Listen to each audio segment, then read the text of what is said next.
down the lowest levels engaging in corruption that then affects people who they're supposed to be serving. And so I'd like you to speak to that.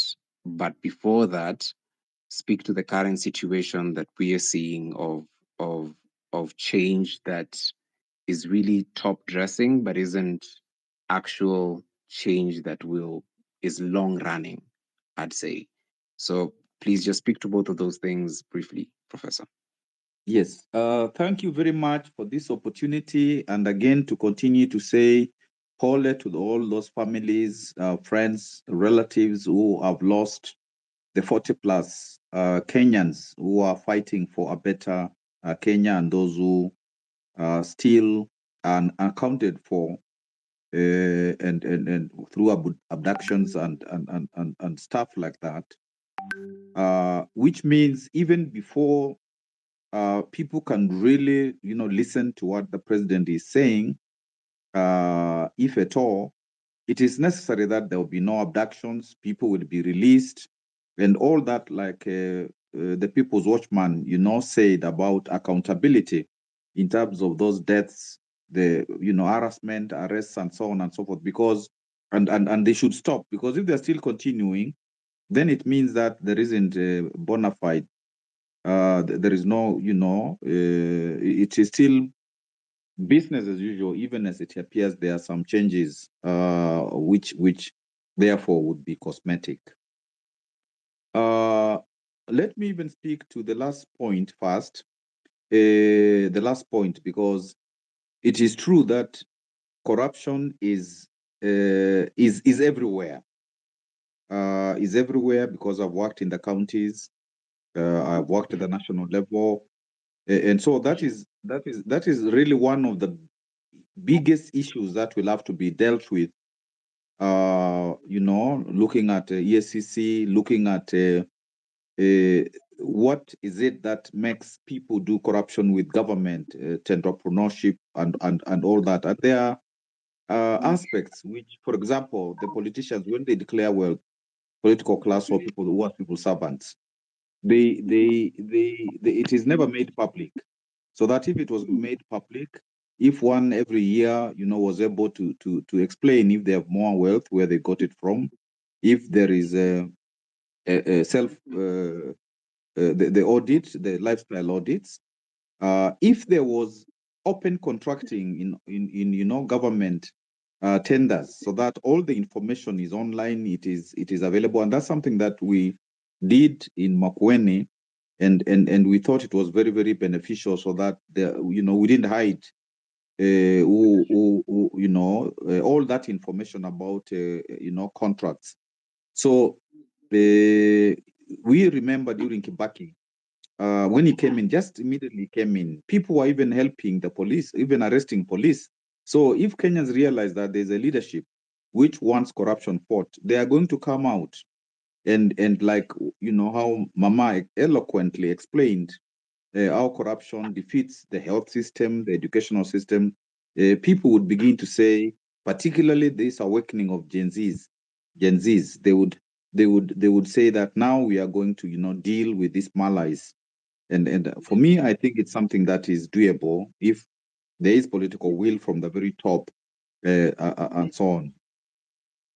In terms of what is happening, uh, I've said that, first of all, unless all these negative things that the government has been doing are paused and they are stopped, then one cannot say that there is good faith.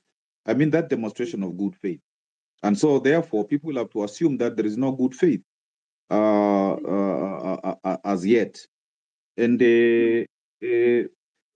I think even this idea of the GNCs, that they should look for leaders and all that, from my observation, not that I have talked with some of the people who do certain things, but I've seen that there is functional leadership. If there are barriers to be attended to, you get people going there. If there is a concert to be done, you get people leading that.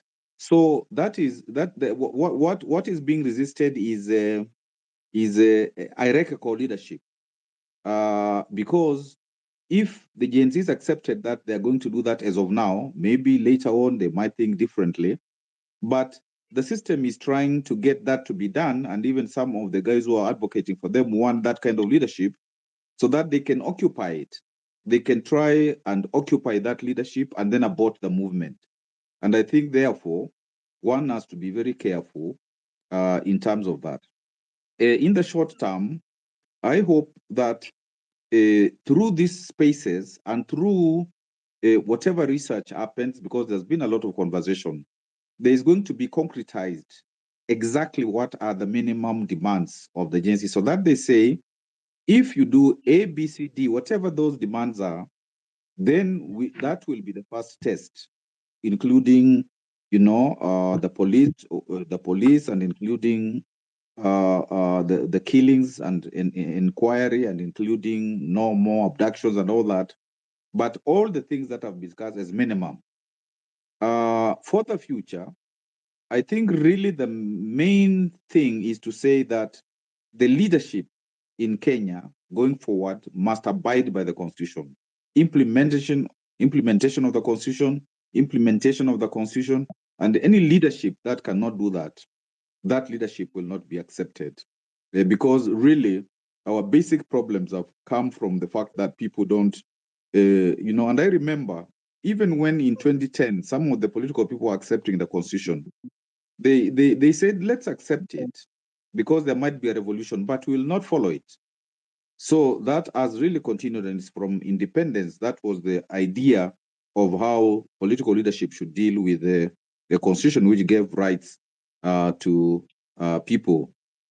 And I think that the civic education also, which was emphasized here, it's very, very important, because the rural folk and the rural, even Gen Z may not be at the same wavelength as the urban and peri-urban and the rural folk, which the politicians go to, because in Africa, most of the politicians go to the rural areas. They give, sugars and sugar and some little money, and they use the tribal card. So I think that's an area where this movement has to percolate, so that it's ward-based, and there's that education which we were told, should happen. And so it's something that this is it's a marathon, although it's important, like Bonnie said, when there are these victories, one has to say, okay, this looks like a victory, but we want to have real victories. That is not Pyrrhic victory. And therefore, to conclude, this dialogue, which was announced for next week, for 1 week, the issues that have, first of all, it is the Gen Zs who have raised the issues. So even to debate or to dialogue with the opposition does not make sense. And in any case, you cannot talk about very, very substantive things for 1 week, because that was like there was already an answer which people heard, and they wanted just to come and say there's been this talk, and therefore we accept this particular answer. But going forward, if some of the influential people in these spaces, the progressive people, come together, and then they make a dialogue among the Gen Zs themselves, so that they say, we have farmed up this is the minimum demand. But for the long term, we really want Kenya to be changed radically, so that the constitution is followed and all the things that they require. But it's important that what has been happening must be continued. And good faith, for example, if there's going to be any good faith from the religious sector, let them come on the streets. And, let them come on the streets, let them pray for people when they're demonstrating. But, just being told that, there is a change and people should go to church, that might not be as helpful as would be. So I think that's all that I wanted to say. But really, to say that these conversations are very, very important, and to really applaud all those people who have been quote leading functionally when there is a task, they lead, and that's very, very important, and there should be no confusion and from people of other generations and political class. This is one of the most important things which will go to Africa and perhaps even beyond Africa. And we must, you must be persistent. Although it's expensive, life is lost, many things are happening, but if it was possible, there could also be an express with some of the people who were in the earlier struggles, like in the 90s and so on, simply to just look at what is happening now and then, not that they are supposed to influence or to take over. This movement, this must remain the movement as it is as of now. Thank you very much. And John Allen, we are proud of you.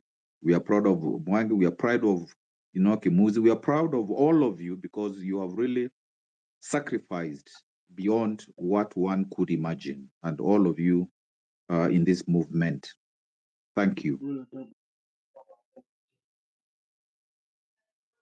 Thank you very much, Professor Kivutha, for those words and for that interesting context. Before I let you go, and I hope you're still on there, I've got one question that's been, it's been on the minds of, I believe, more than a few people, that there's this scarecrow that governments often use in times when they're under severe stress, that is usually um, put into play, and, and what they call it is the shadow state or the deep state. We heard quite a bit about this in 2022, but looking back to 2007 and 2008 and some pivotal moments in the country's history, there seems to have been a hidden hand or an invisible hand that has tended to intervene and perhaps distract or destroy any any momentum that's going towards deep and meaningful change. You had occasion to have been an advisor in Mwai Kibaki's government. You've just completed your term as a governor in Makueni County, and you've had occasion to speak to people at these levels. What is that? And given that the critical moment that this movement is at, is this something that people should be aware of and start to think about how to um, organize against? I think usually what is a deep state is varied, varied because you have elements of it in many departments within the state. For example, you could have particularly office of the president, a state house. These are usually people who are very close to the president, like the so-called kitchen cabinet. And some of them, for example, were some of these ministers who have been asked to stay away, I don't know, for a while or for how long. So that usually those are the people who are closer to the president on a very regular basis. And when the president, like I remember, when, and I alluded to this, when there was still some people within Kibaki's government who are telling him that this Constitution 2010 is too radical, we need to change it further or we need to postpone passing it. And he was able to tell them that this is a revolutionary moment. If we don't pass this Constitution, then you guys, all of us will go home. So you have people of that kind who are extremely conservative, right-wing, but they are not just in the office of the president or state house. You will find some of those people within, for example, the intelligence, some people within military, some people within even universities, public universities. There are people who are used, and sometimes you might think that somebody is junior, but they're very influential, and they keep on telling the president that let us take a hard stance. And of course, even within the international community, like some of these ambassadors who also regularly talk to the president saying that, the office back at the metropole is saying certain things need to be done and so on. And sometimes also within even media. So you're thinking of a group and even private sector. You are thinking of a group that feels that they are in control. Some of also the entrepreneurs who keep on telling the president that this is where we want to go, and therefore can be and are confusing agents. But there are times when you see certain things happening to know that even the hold of that group is being broken, and fortunately, if I can use that word, for this current president, uh, he tended to make decisions, a lot of decisions on his own. He was like the final guy. So maybe some of those guys were afraid of him. They didn't have a lot of hold on him, and maybe that can help the situation in terms of moving the Gen Z agenda forward. And finally, I forgot actually to say another thing that the Generation Z should do is to develop the Gen Z manifesto, like which is this Kenya that they want, which is this different Kenya from what we have had since independence. But I think even as these groups, even the international people, when they see that you are in trouble, even if they loved you very much as a head of state, they let go because they want, if possible, to deal with the next group and so on. I don't know whether I have answered much what I was asked. Well, you have. You've made a good attempt there. Thank you very much, Professor Kibwana. Thanks for your comments. Let's move on to let's see. We've got Nepurko here. Nepurko, right before you speak, I believe Nonini has been waiting for a chance to speak for a moment. So just give him about 2 minutes. Nonini, you have the mic now, and then we go to Nepurko and then Nyawera. Thank you so much, Alan, for giving me this chance. First of all, Nezala, I took some condolences to the family of all the young people that have lost their lives in Kenya. It's very sad. So I'll be quick with this one. Alan, I liked a post you did the other day talking about 90%, but not necessarily be 100%, and people should not relent until we actually get them 100%. And that was very commendable. I like that, and you repost Sun. What I want to talk about today is just to add on what Vivian has spoken. Vivian is one of my comrades, she's a musician just like me. He's spoken about our industry, especially the music industry. And there's a lot of tweets happening on my end, people asking me, when are you going to start the conversation about Occupy MCSK? Everybody knows what's been happening with MCSK, the Music Cooperative Society of Kenya, for years. Since 1984, they were registered. Up to today, people are still complaining. But the problem today, as we speak currently, is not even Music Cooperative Society of Kenya. Out from Kujia. The number one problem right now is the Kenya Corporate Board, Kekobo, with the chairman who's there is called Edward Kujia, and that's the executive director, and the chairman is Joshua Kutuni, who is directly appointed by the president. This year he's been seen, he's gotten into office, and he was given all the records of how the CMOs have been extracting money when they're collecting it and not distributing to musicians. They've sanctioned a lot of audits, the audits to the 3 CMOs, which is MCSK companies. In those audits, Kekobo has found clearly that these people misappropriated money, and a lot of money was lost. They licensed these organizations again this year, because these organizations are licensed every year.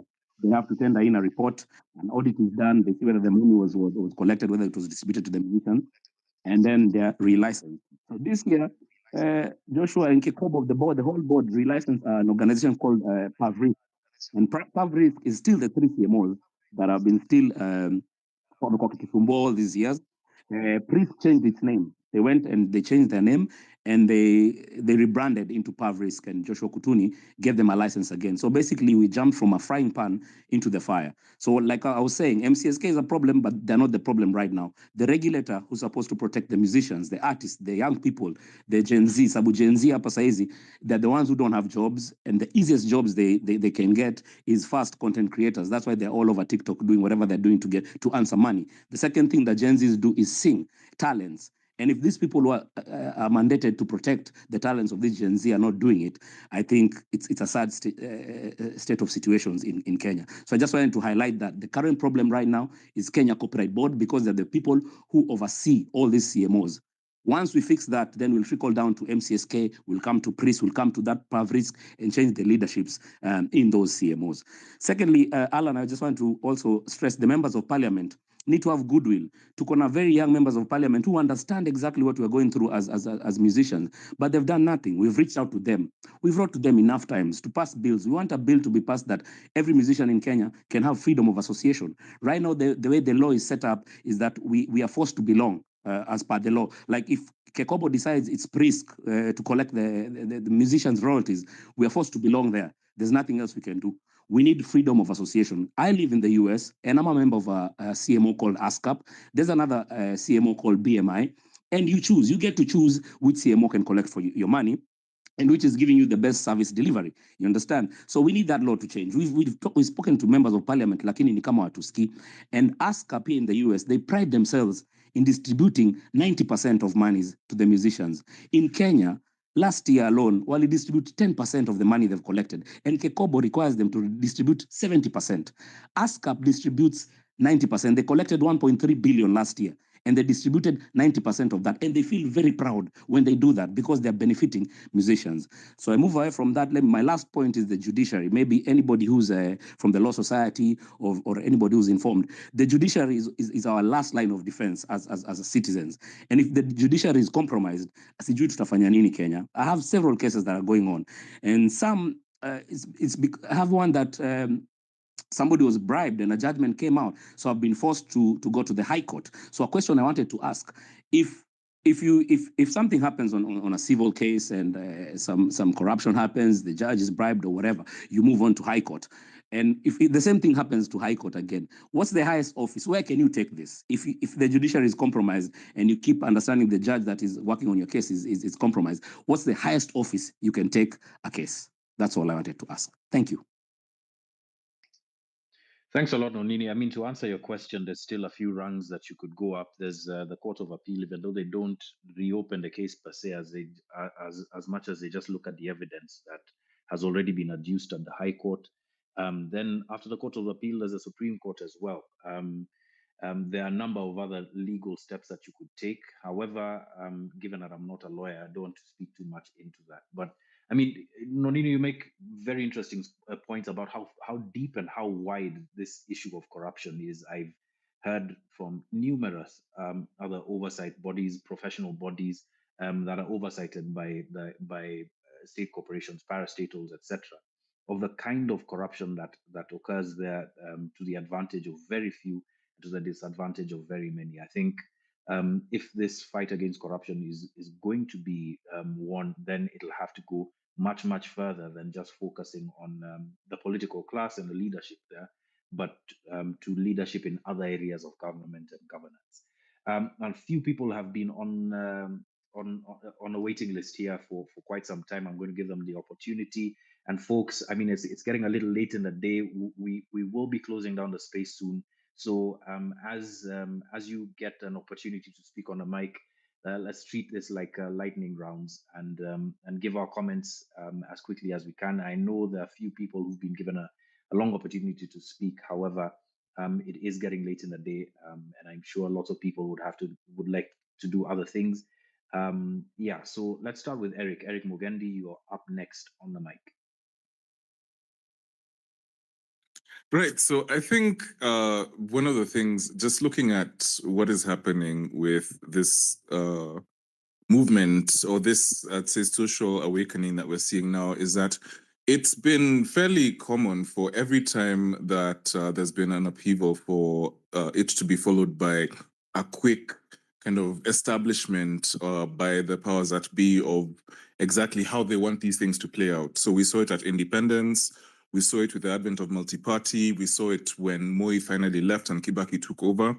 And now what we're seeing is a movement that is essentially at its core the same as all those other things that we've seen, And there's a very high likelihood as well for it to essentially be hijacked if we're not careful, or if we assume certain things. Like I think the most dangerous thing you can assume now is that the government is just watching these things and it's not going to respond. Because one of the things that it will do, or the people in power will do, is they will seek to preserve their authority and the positions they occupy. And they'll do this by any means, especially when they're backed up into a corner like they are now.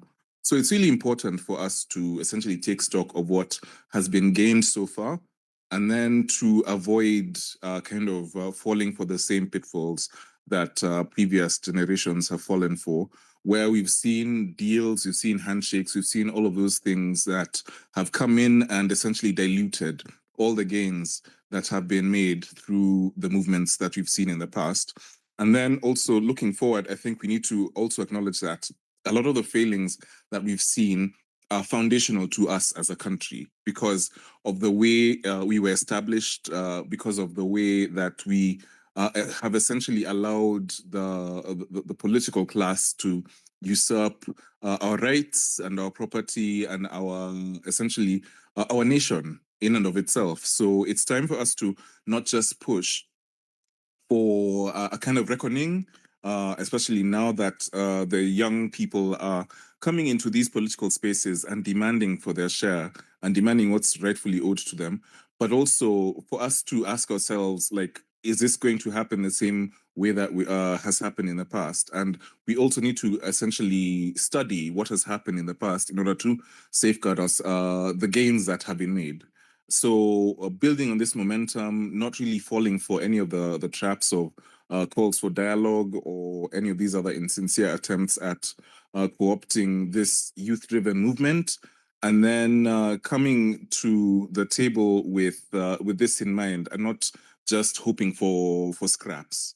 So I'd say that the future of this movement is really promising, but only if it is kept safe from all the wolves that are lurking around and trying to grab a piece.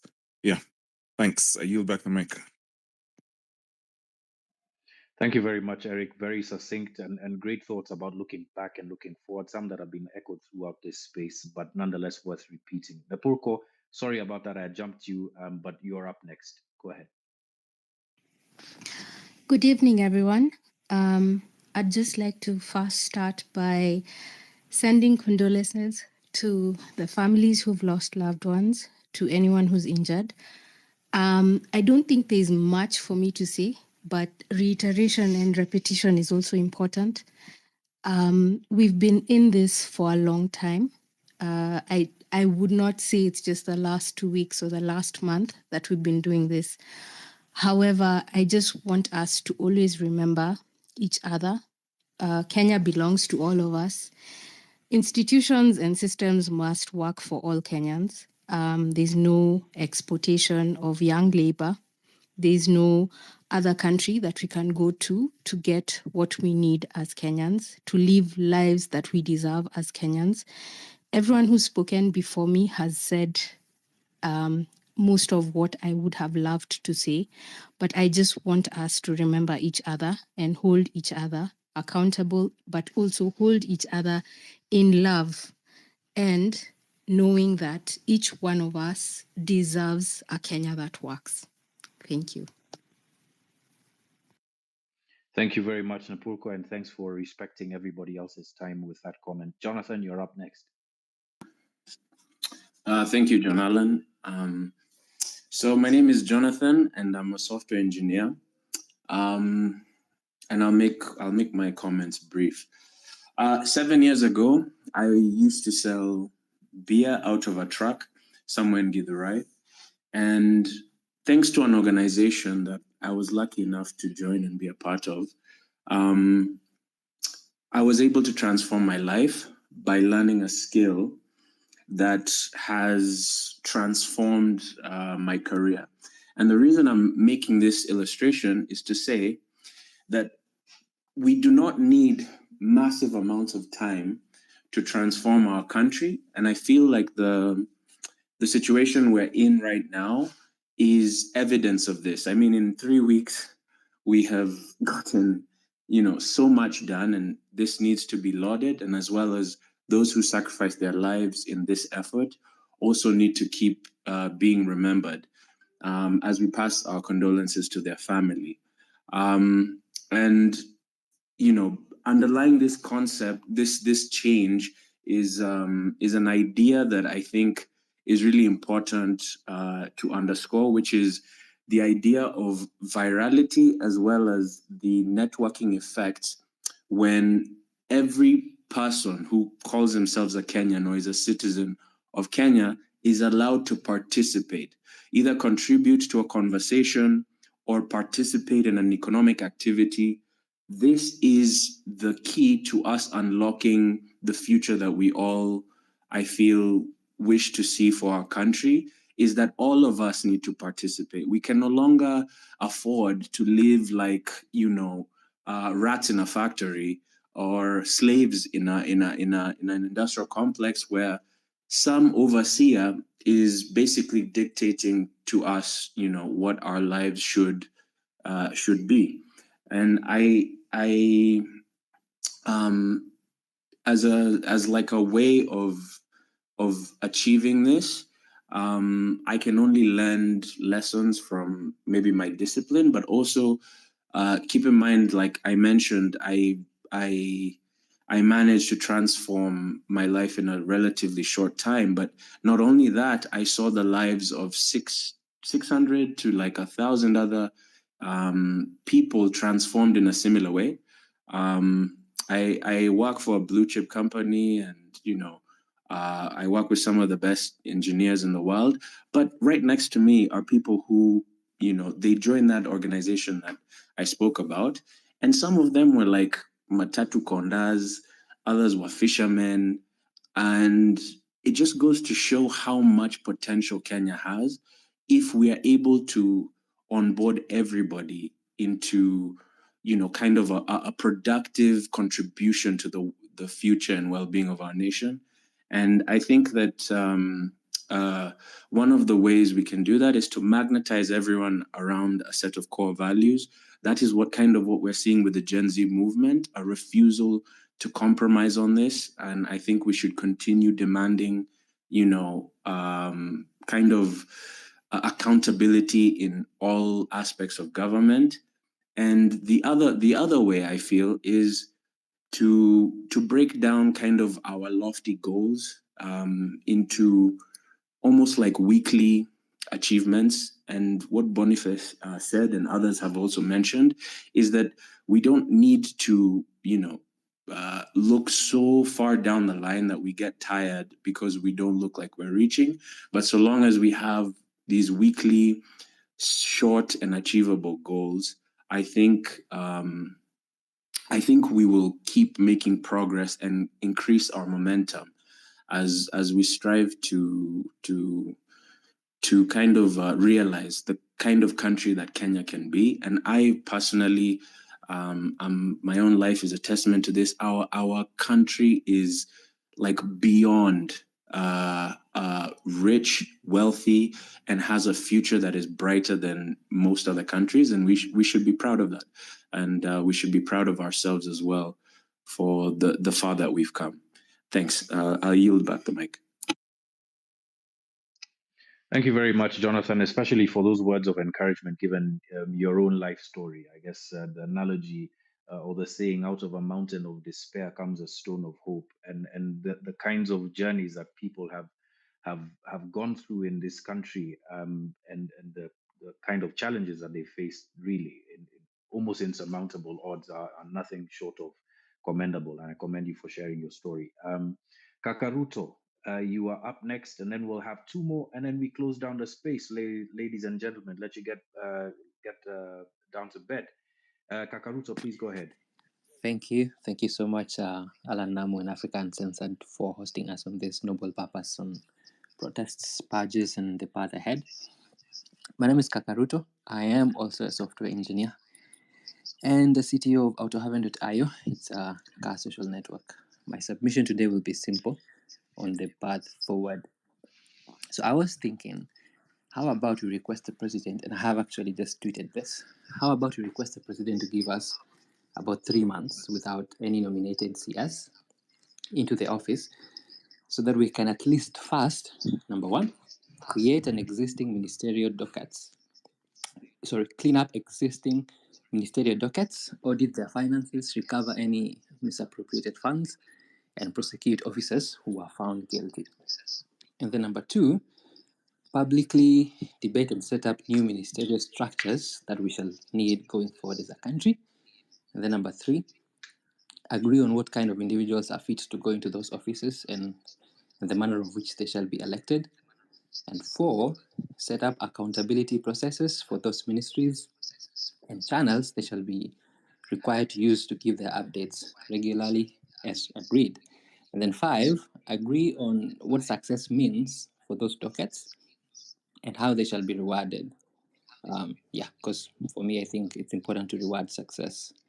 And then number six, agree on what failure means and the measures that will be taken at the onset of those failures so we can punish any CS who is failing. And then seven, lastly, we can now agree and let the president nominate the CSs and they can be brought into office. So I was saying this so that we don't just, as some people have already said, we don't just be quick to nominate the next CS in the next 1 week. And then since the institutions are not set up for them to succeed, they end up failing again. And then in a few months, we are back, or years, we are back to the same place where we started. So I am of the opinion we should take time, clean up the existing offices, punish and prosecute any people who are found guilty, recover any stolen funds, and then decide as a country, all right, so these are the offices we shall need. And these are the kinds of people we shall need to occupy those offices. And this is what we need them to work on. This is the yardstick we should use to measure their work, their successes, their failures, what shall be done if they succeed, what shall be done if they fail. And then now we agree, all right, now we are set, let the president appoint the CSs. That was my submission. Thank you so much. Great. Thank you very much. Very succinct as well there. It's 7 points that you've made. Okay, so we are down now to our last speaker before we close down. The last two speakers, I believe, before we close down the space. Let us start. Let's see if I can add him here quickly. He's been waiting for a while. Tony Kehara. Tony, you've got the mic now. You've got a couple of minutes, maybe about 1 or 2 to speak, and then we shall end with Kirembo. Tony, go ahead.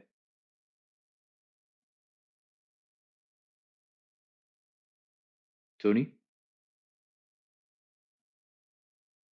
Okay, Tony, unfortunately, because we can't hear you, we shall then move on. Let's see. Miriam, I see the emoji you've posted. You just got your opportunity here. Unfortunately, Tony's mic wasn't working. Let's see if we can get you on. And Kirembo also dropped off. So let's see if you're going to be our last speaker of this evening. But as she joins, I just want to say a huge thanks to everybody who's spoken on the space tonight. It's been very, very interesting, very encouraging, and very, very deep in terms of the thoughts and the encouragements that people have given one another on this space. There's still yet more to come. So Miriam, please go ahead. Miriam Rose, you shall close down the space for us this evening with your final thoughts. Then I'll hand it over to Tom and then we'll close. Thank you so much, John. Thank you, everyone. Thank you for this opportunity. So mine is something I'd actually posted on the chat about the state of mental wellness amongst our youth. I'm sure if you've had me on different platforms, I already sound like a broken record at this point, but I'll just keep emphasizing this until it's taken up to be part of the agenda. And I'll give this as an example. Again, I have people close to me, the Gen Zs, not even the millennials, because millennials are in their jobs and they're here on spaces. But the Gen Zs, people have told me that they were going to protest because they were going through certain mental health challenges. So, for example, someone told me they had been fired for 3 months before then and they were going through a depression. And then the day of the bill presented itself and they felt that was the proper place to go and vent out their frustrations. But when the bill, whatever happened, they were frustrated because now they didn't have a purpose, they didn't have a cause. So I feel as we are trying to work, and I've seen so many other comments, even here on the TL, on the social media, people talking about how disillusioned they are. And I know we are trying to tackle the system, but that's not what I'm saying. I'm saying that let's just find a way, especially the mental health, mental wellness practitioners, let's find a way to incorporate this as part of the journey, so that by the end, when we are getting to the finish line, we also have a sane crowd, we have a sane generation.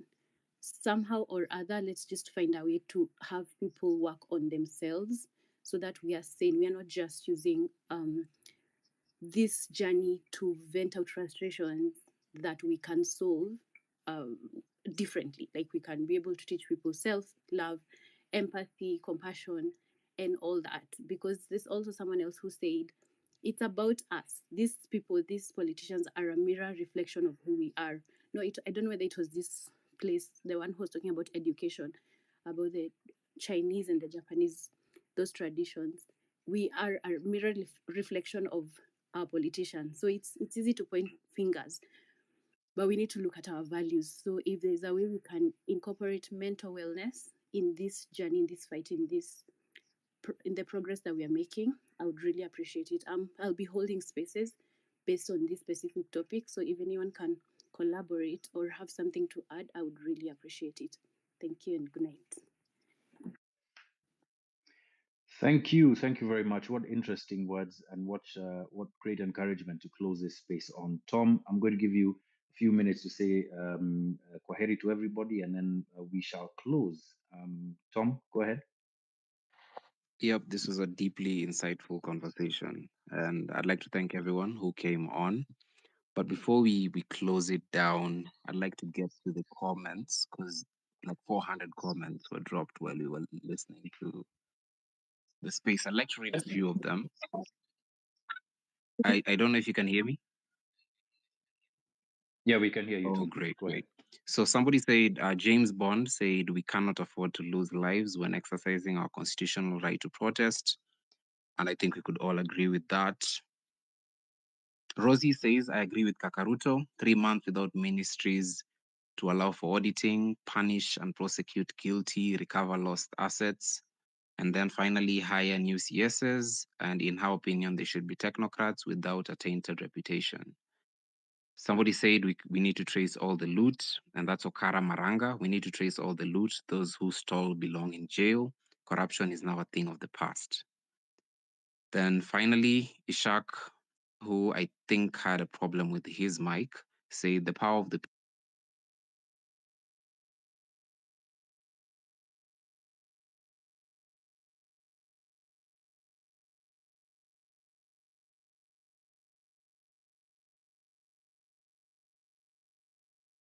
Can everybody hear Tom?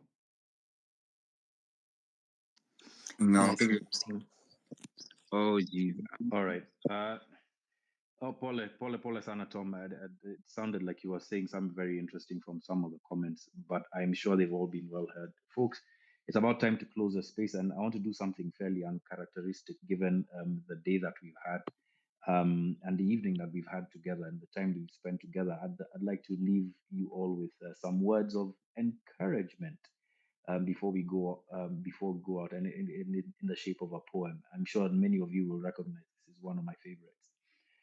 Out of the night that covers me, black as a pit from pole to pole, I thank whatever gods may be for my unconquerable soul. In the fell clutch of circumstance, I have not winced nor cried aloud.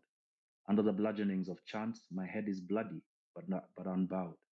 Beyond this place of wrath and tears looms but the horror of the shade, and yet the menace of the years finds me and shall find me unafraid. It matters not how strait the gate, how charged with punishments the scroll. I am the master of my fate, and Kenya, we are the captains of our souls. Have a great night, everybody. Thank you very much for joining us on this space. Continue to follow the work of Africa Uncensored. We shall continue to be out there trying to be as truthful as possible in our reporting. Please continue to support the work of independent journalism as we go through these uncertain but very interesting times. My name is John Allen Namu, Tom Okwana. On behalf of Tom Okwana, Mike Migwi, and the entire team at Africa Uncensored, we'd just like to say a quick thanks to every one of you. The space shall be available on recordings. Have a great night, everybody. Good night.